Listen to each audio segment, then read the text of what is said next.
The media cycle fixates on kinetic events, and Su-34 fullback strike aircraft is reported down over southern Ukraine. The narrative is simple. A missile strikes a jet. This is tactical attrition, not strategic reality. It is noise, engineered to occupy analytical bandwidth.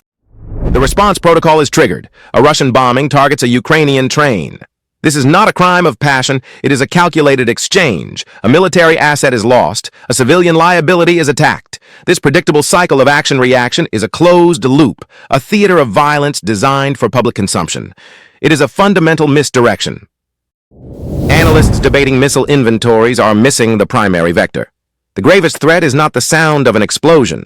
It is absolute, weaponized silence. The true asymmetric war is being prepared not in the sky, but in the deep ocean and the vacuum of space.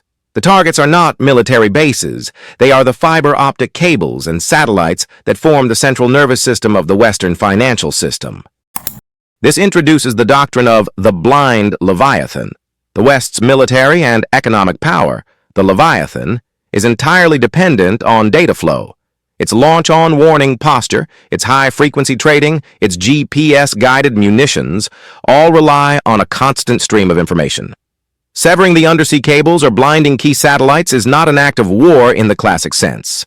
It is an act of systemic paralysis. You do not need to kill the beast if you can cut its optic nerves and spinal cord.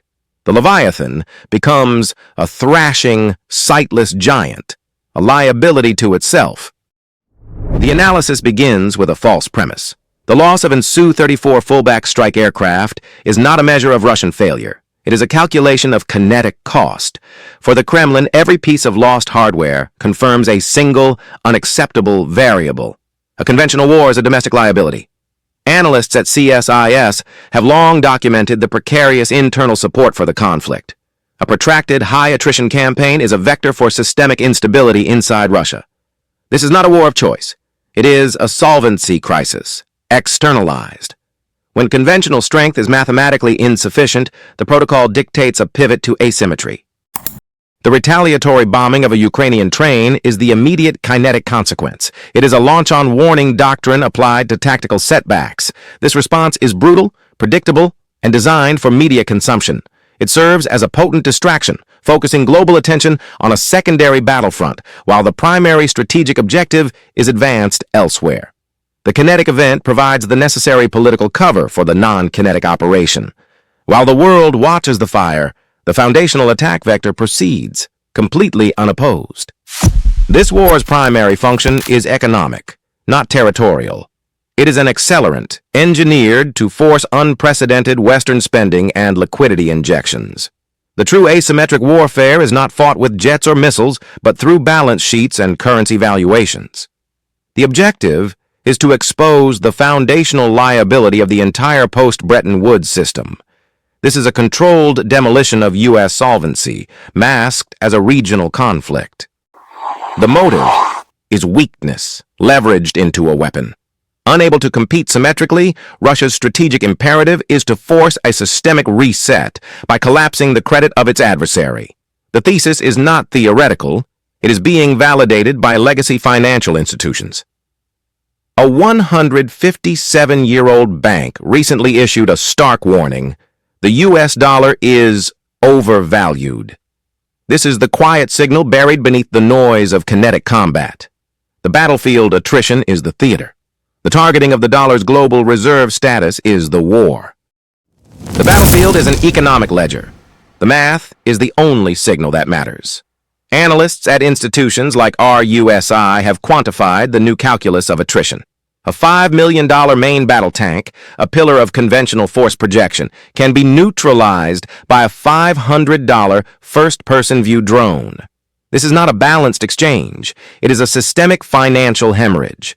For every high-value asset liquidated, like the reported downing of a Russian Su-34, the replacement cost represents a direct drain on state solvency. The kinetic cost is asymmetrical by design. This radical cost disparity enables what strategists term the democratization of violence. The capability to execute precision strikes, once the exclusive domain of nation-states with trillion-dollar defense budgets, has now been commoditized. It is available at a consumer Electronics price point. This is not a tactical evolution. It is a strategic discontinuity. It decentralizes lethality, transforming the battlefield into a zero-sum liability trap for any power reliant on expensive legacy platforms. The objective is not to win the war kinetically, but to make the cost of participation financially prohibitive for the West. Every aid package, every replacement tank, every sophisticated missile is a deliberate drawdown on Western treasuries. The conflict is engineered to force spending, accelerating a pre-existing solvency crisis. While the media displays burning wreckage as a metric of success or failure, the true scoreboard is tracking the accelerating debt-to-GDP ratio and the systemic fragility of an over-leveraged financial system, underpinned by what banking authorities already warn is an overvalued U.S. dollar. The regional instability you are being shown is not a sign of global chaos. It is a symptom of systemic staging. According to CSIS analysis, peripheral state fragility, warnings of unrest in nations from South Africa to Canada, functions as a proxy laboratory. These are not sovereign crises. They are controlled environments for testing systemic stress vectors before they are deployed at scale.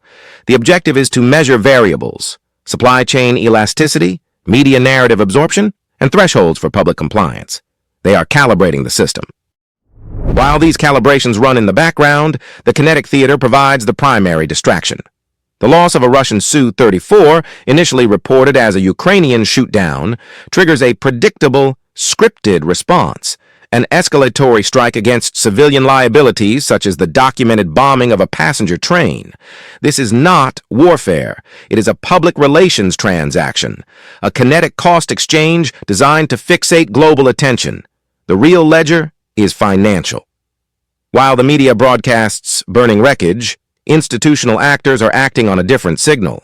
A 157-year-old bank has issued a formal warning that the U.S. dollar is overvalued. The kinetic events are the price of misdirection. The mechanism is an asymmetric financial war, using kinetic conflict as an accelerant. According to RUSI doctrine on hybrid warfare, the primary function of the Ukrainian theater is to force a launch-on-warning spending protocol in the West. This unsustainable fiscal drain is engineered to expose the foundational liability of the entire system. U.S. solvency. The gray zone labs provide the blueprint for managing the fallout. The kinetic attrition is the political cover required for a controlled demolition of the dollar's reserve status. This is not a mistake. It is a feature of a systemic reset. The mathematical certainty is that the war's true battlefield is not on a map of Ukraine. It is on the balance sheet of the U.S. Treasury. The launch-on-warning doctrine is a protocol relic from analog warfare, dangerously transplanted into a digital ecosystem where data integrity is the primary target. Analysts at CSIS document the systemic risk. A cyber attack that blinds early warning radar does not simply create confusion. It triggers a pre-scripted dilemma. The command authority is presented with a binary choice, stripped of verifiable data. Launch based on the assumption of a decapitation strike, or wait and risk absolute systemic failure. This is the fog of digital war, a state of engineered paralysis where the system's own failsafe becomes the weapon. The objective is not to invite a kinetic exchange, it is to force the adversary to initiate one based on a ghost signal, creating an irreversible crisis that serves as cover for the primary, non-kinetic objective. The loss of an Su-34 asset is not a tactical defeat, it is a protocol trigger. The subsequent kinetic response, such as the train bombing documented by Sky News, is a low-cost, predictable vector designed for media consumption. This is the secondary theater. The primary conflict is not being fought with munitions, it is being waged against balance sheets. The conflict serves as a systemic accelerant. Its function is to mandate Western spending, forcing a liquidity crisis against the system's foundational liability, the overvalued U.S. dollar. A 157-year-old financial institution has already signaled this vulnerability. The war provides the political cover to stress test U.S. solvency to its failure point. This is not incompetence. It is a mathematical certainty engineered for a specific outcome. Expect a calibration shot within the next 12 months. This will manifest as a systemic, attribution-impossible disruption of critical infrastructure, most likely a cascading blackout at a major U.S. deep-water port, timed to coincide with a peak shipping cycle. The objective is not destruction, but to measure the economic shockwave and the political response time. It is a non-kinetic demonstration of leverage designed to prove that the switches to the entire Western financial system can be flipped remotely and without a clear culprit.